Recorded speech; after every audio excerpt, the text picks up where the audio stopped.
You're listening to Formosa Files. I'm John Ross, and I'm speaking with Mike Chinoy, veteran journalist, former CNN correspondent, and nowadays he's based in Taipei.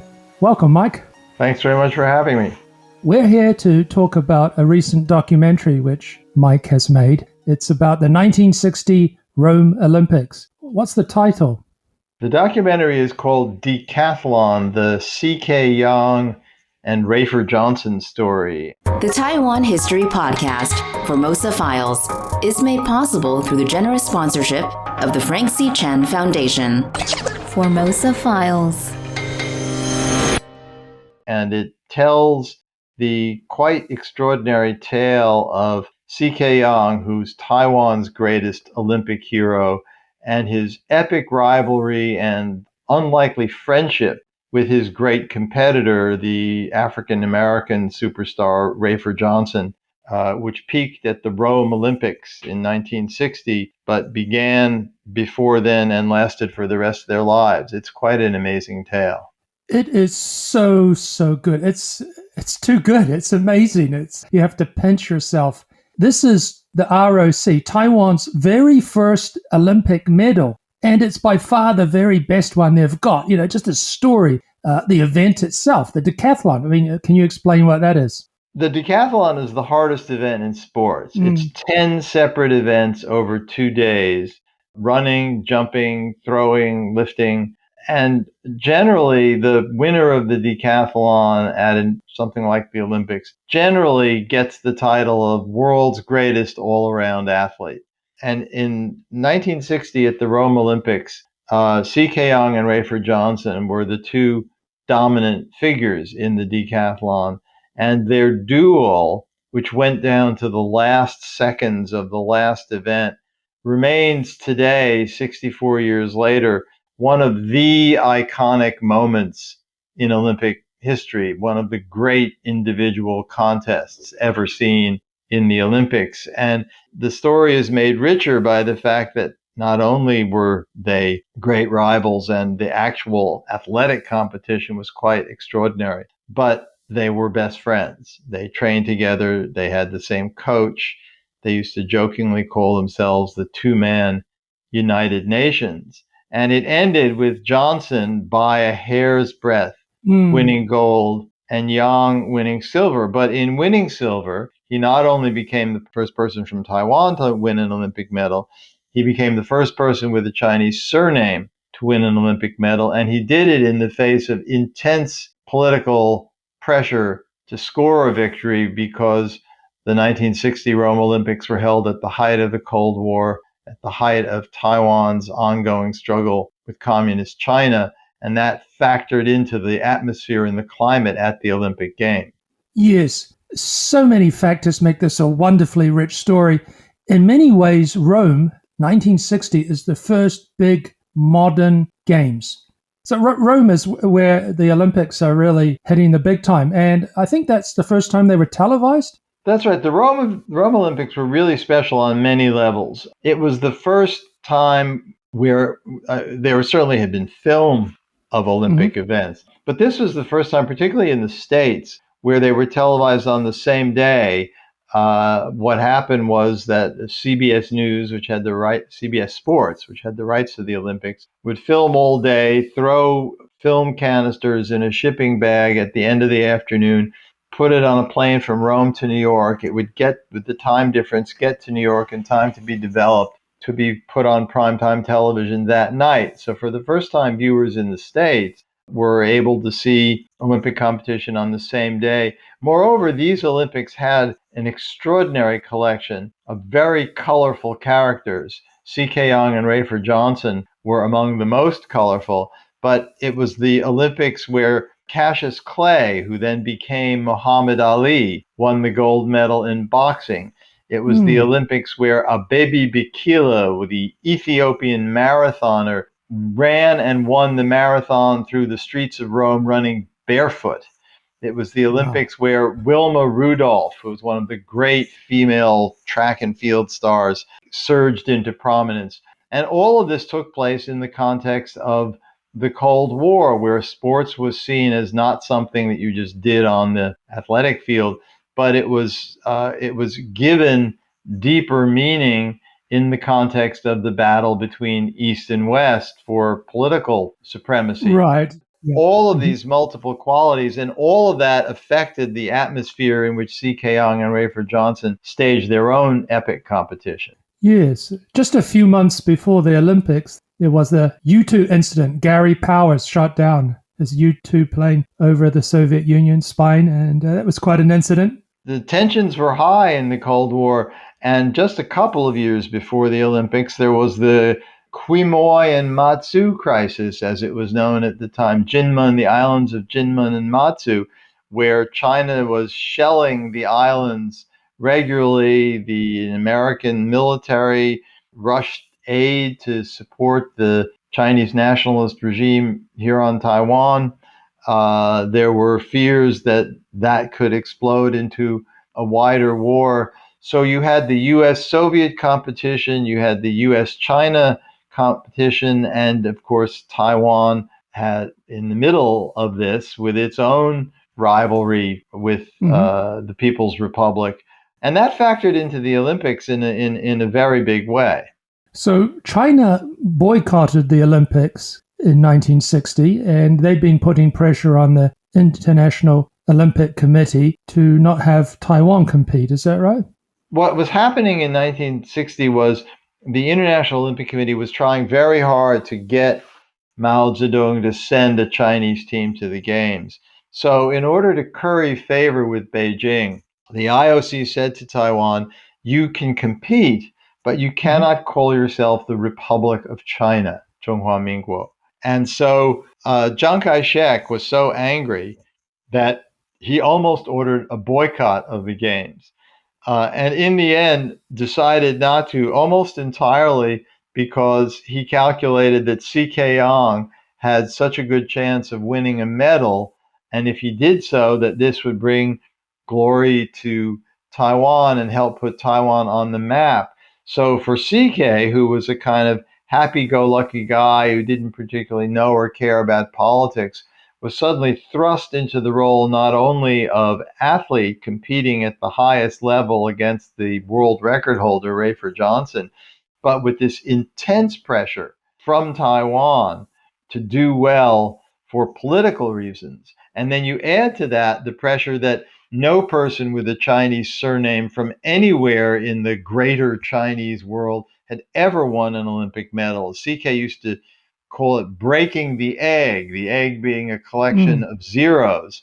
So he was under this double pressure, political pressure from the government to do well and win glory for Taiwan and score points against Beijing in the Taiwan China contest, and at the same time to break the egg to become the first person with a Chinese surname to ever win an Olympic medal. So you can only imagine the pressure on his shoulders as he had to stage this competition.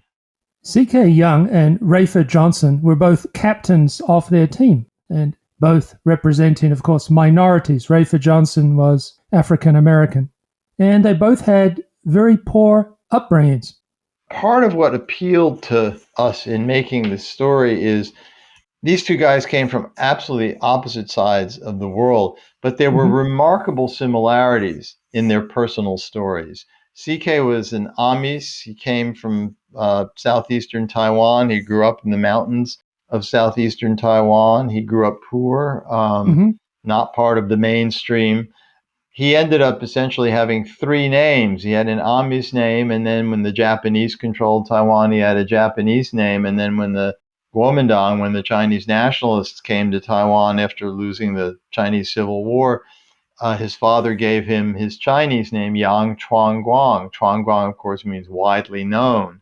For him, as for many Amis, and it's still true today, skill and ability in athletic endeavors was a path to upward mobility.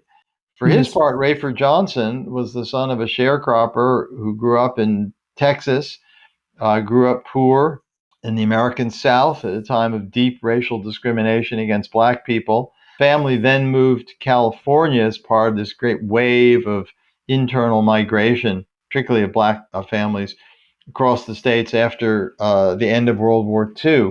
And they were the only black family in this town called Kingsburg, California. And here too, Rafer was an extraordinary athlete. He was recruited by colleges to play football, to play basketball. And interestingly, he chose the decathlon, which would not be likely to bring him the same degree of money and fame, but which he felt was a purer form of sports. But he was the first person in his family to go to college.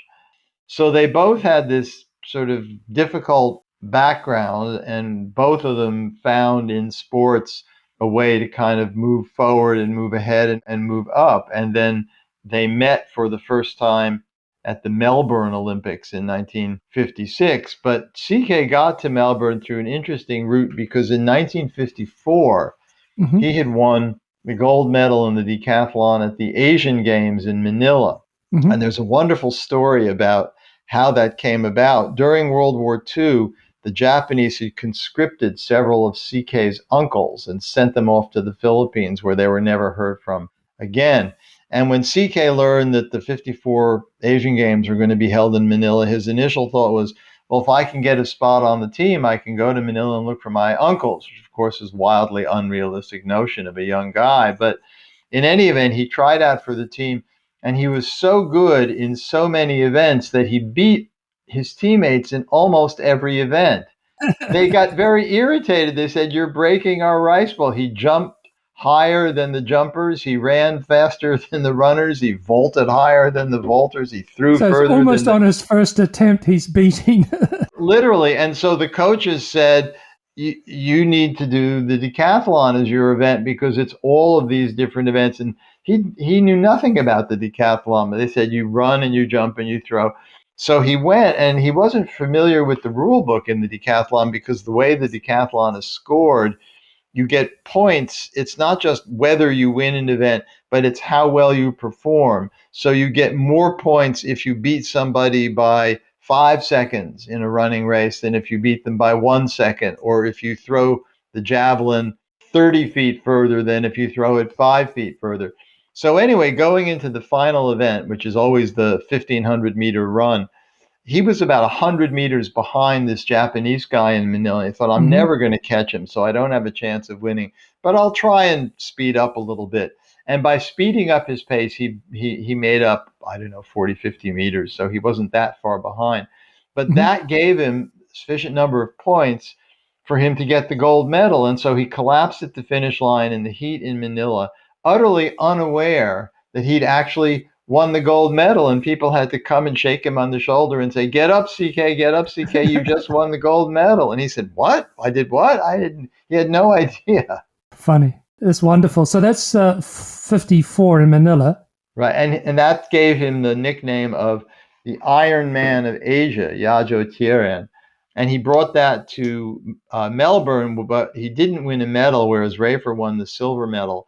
But they met and hit it off. And then in 58, the Taiwan government sent him to participate in a track meet in the States, where he came in second to Rafer, who was the world record holder at the time.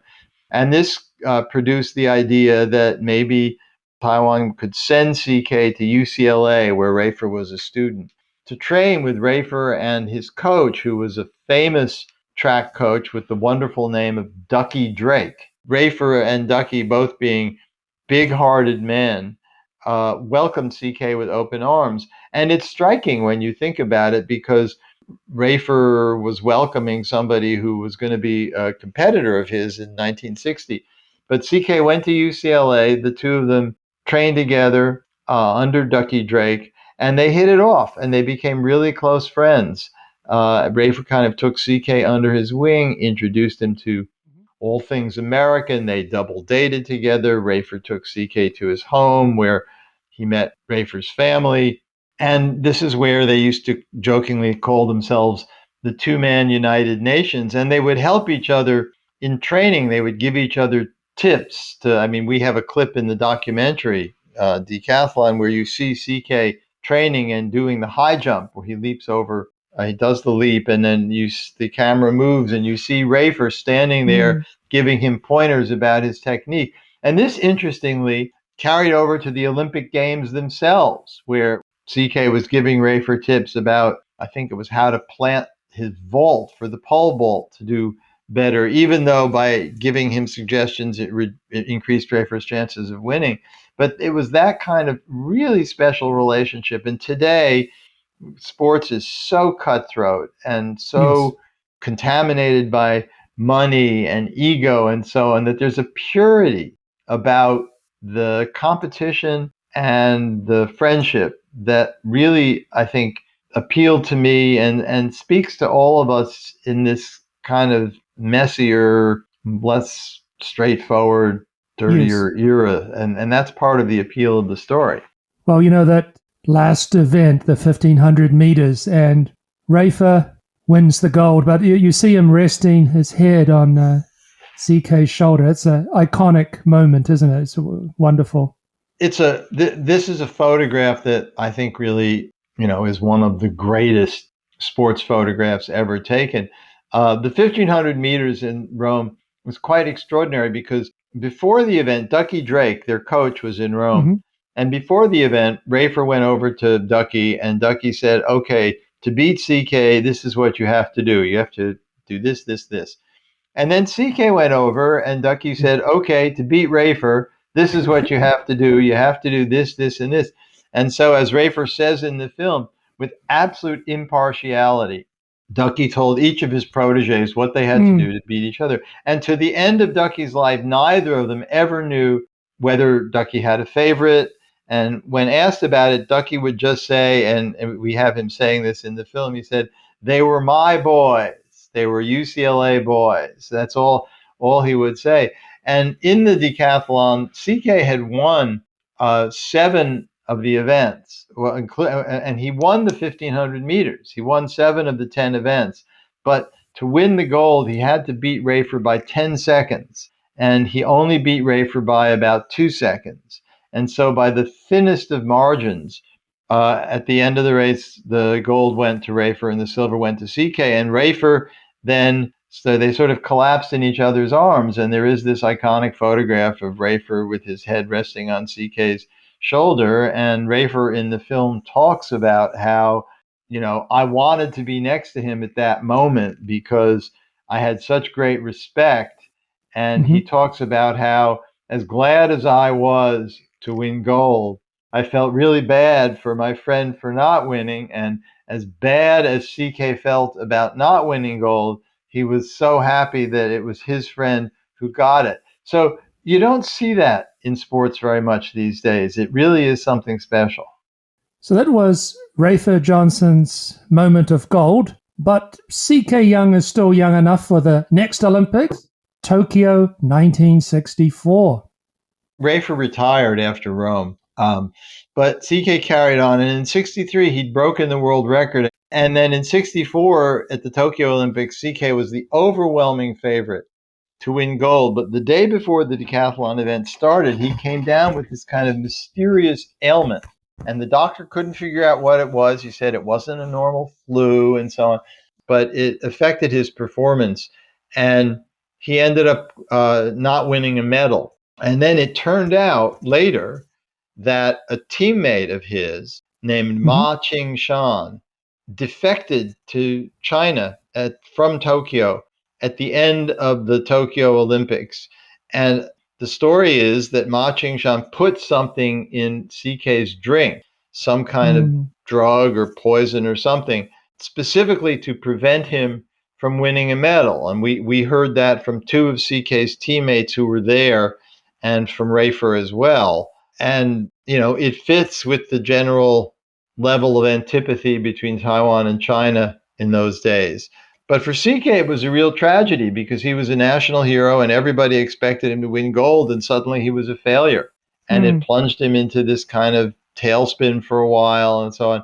And then he pulled himself out of it. And in 1976, he was the coach of the Taiwan track and field team for the Montreal Olympics, only to arrive in Montreal, Canada, to discover that Canada had just normalized relations with the People's Republic, and because of that, said that Taiwan could not participate under the name Republic of China. And this time, the Taiwan government pulled out. And in 1960, it was very interesting. Although Taiwan did agree to participate at the opening ceremony of the Rome Games, Rafer Johnson marched in as the captain of the American team, the first African American to carry the American flag. But the Taiwan team marched in with one of their officials carrying a placard with the words "under protest." And they held this up as they marched past the stands where the head of the IOC was sitting. And it was really the first overt political protest by a team in the history of the Olympics. So you can see how the Taiwan-China conflict casts a very large shadow. And interestingly, Rafer Johnson, in a different way, was also under political pressure because he was a symbol of Black achievement in the early stages of the U.S. civil rights movement. And he was a fairly important figure as a symbol. But he came under pressure from more radical Black activists in the States to boycott the 1960 Rome Games to protest racial discrimination in America. But his response was, I can do more for the cause by going and carrying the American flag as the first African American to do so and winning. And that's what he did. But, if you look at the issues that shape these guys' lives, the broader political issues, it's the Taiwan-China tensions, and it's the fight for racial equality and social justice in the States. Fast forward 6 decades, turn on the news today, and what do you look at? Tensions between Taiwan and China, the fight for social justice and racial equality in the United States. So part of what makes this story and this documentary have a contemporary value is that the issues these guys faced and how they dealt with them are issues that are still unresolved and are still out there and are still dominating the headlines. Yes. So the documentary is wonderful and it's freely available on Taiwan Plus. And it was a real pleasure for me to see the footage you have of C.K. Young as an old man. He passed away, I think, in 2007. And Rafer, whom I got to know in L.A. about a dozen years ago, is a wonderful guy as well. He passed away at the end of 2021. So both of these guys are gone, but their story to me really resonates because it has a lot to say about loyalty and friendship and competition, and as Rafer's favorite phrase, being the best that you could be, and ultimately about love and what it means and how friendship and sportsmanship can transcend and help people deal with so many tragedies. One thing we didn't mention, as CK had his own tragedy of being poisoned at the Tokyo Olympics, but Rafer, after he retired, became very close friends with Senator Robert F. Kennedy, the brother of President John Kennedy. And when Senator Kennedy was assassinated in Los Angeles in 1968, Rafer was next to him. And it was Rafer who tackled the assassin, took the gun away, and this absolutely traumatized him. And he also, like CK after Tokyo, went into this tailspin and only came out of it when Kennedy's sister, Eunice Kennedy Shriver, established the Special Olympics. And Rafer was the first famous athlete to lend his name to the Special Olympics, and really for the last 40 years of his life was known more for his work with the Special Olympics than he was for what he did in Rome. So both of these men faced all kinds of obstacles afterwards, and their friendship, which they sustained until the end of their lives. And Rafer was there at the CK's deathbed when CK passed away from a stroke in 2007. The help them cope with life is not a smooth sail, as everybody knows. You run into all kinds of ups and downs. And this friendship, which began on the playing fields, sustained itself and helped both of them cope with what life dished out to them. And I think there are kind of important messages and lessons that are relevant today in that. Yes. The documentary really shows just what big-hearted men they were. It comes across very strongly. These were two good men. Absolutely. So the framing for the documentary is sort of a discovery of what happened to C.K. Young. It's a journalist called Critch. He arrives in Taiwan, and you meet him at the airport. Can Right. you give us the Well, framing? John Critch was a reporter for the Wall Street Journal, for the Asian Wall Street Journal in 2006. And he was the origin of this whole project goes back to him doing a series of pieces for the Wall Street Journal on Asian Olympic legends in the run up to the Beijing Games of 2008. And John had been in Rome as a kid in 1960. He didn't go to the Olympics, but he was old enough, he was 9 years old at the time, to sort of remember some of the highlights of it, and including the name Yang Chuang Guang. And being an American kid back then, it was the first Chinese name he'd ever heard. So it just crossed his mind, whatever happened to this guy? Is he still alive even? What became of him? So he came to Taiwan in 2006 and managed to track CK down. They became very friendly. They spent a lot of time together. And John videotaped several hours of interviews with CK. And he wrote his article for the Wall Street Journal. And then CK died. And John had this material, and John and I go back a very long way.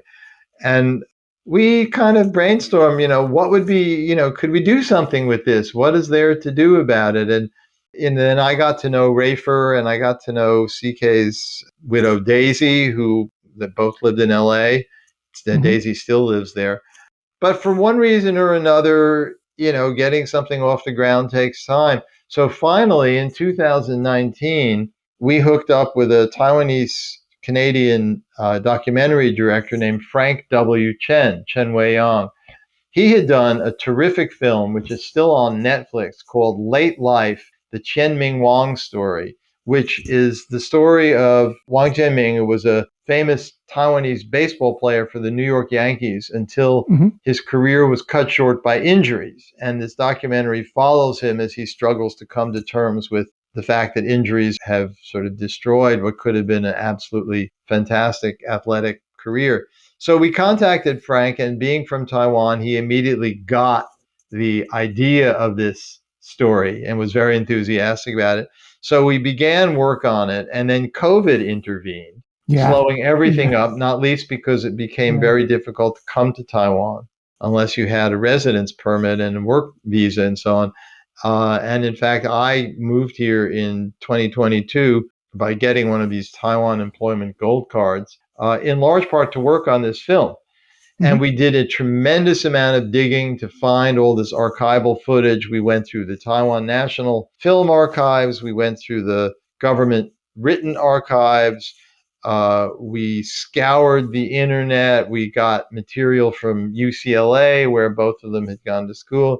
We were extremely lucky that the Johnson family gave us, they had a big cardboard box full of old home movies in film formats that were almost unplayable because the technology became obsolete decades ago.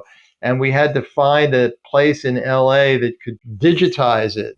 And then we found that more than 2 decades ago, Rafer wrote an autobiography, and there was an audio book of the autobiography that he himself had narrated. But we had to dig these old dusty CDs out, but it's Rafer's voice telling his life story. So we had to pull all of this together and then figure out, what the right structure and format was to tell it.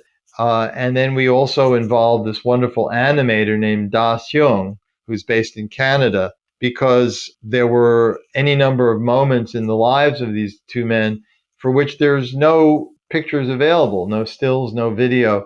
So we use the animation technique, which has become a kind of a new trend in documentary filmmaking in general. Very nice.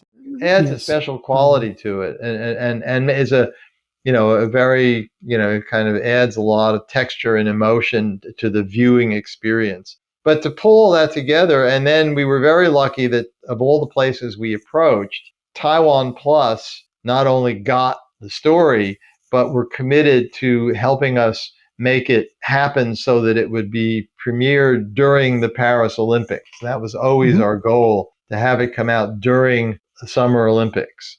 It took a lot of doing on the part of our team to pull this all together. And I can say we all have a few more gray hairs now than we did 6 months ago, putting it all together. But in the end, we were very pleased with how it worked out, and the response has been very positive.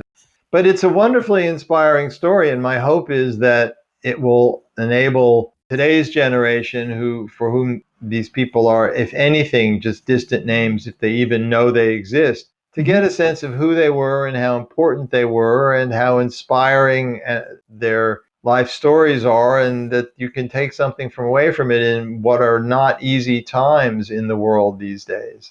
Hopefully the documentary inspires someone to make a feature film. Hello, Hollywood. That would be fun to see. Yeah, I mean, what more do you need in a story? It is a great story, and they were wonderful. They were wonderful characters. I'm sorry I didn't meet CK, but I feel like I know him because we watched all of these hours and hours of interviews, and John had wonderful tales about him. And we got to know a number of his friends who appear in the film who also had wonderful CK stories as well. And I was lucky enough to get to know Rafer back in LA some years ago.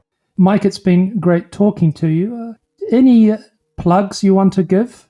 Well, all I would say is that the film is available on YouTube, on the Taiwan Plus documentary YouTube channel, and it's streaming there. And I hope that people will take a little time and watch it and enjoy it and come away feeling better about life for having seen it. Yes, it's a very, very uplifting story and wonderful documentary. Thanks, Mike. Okay, well, thanks so much for having me. I really appreciate it.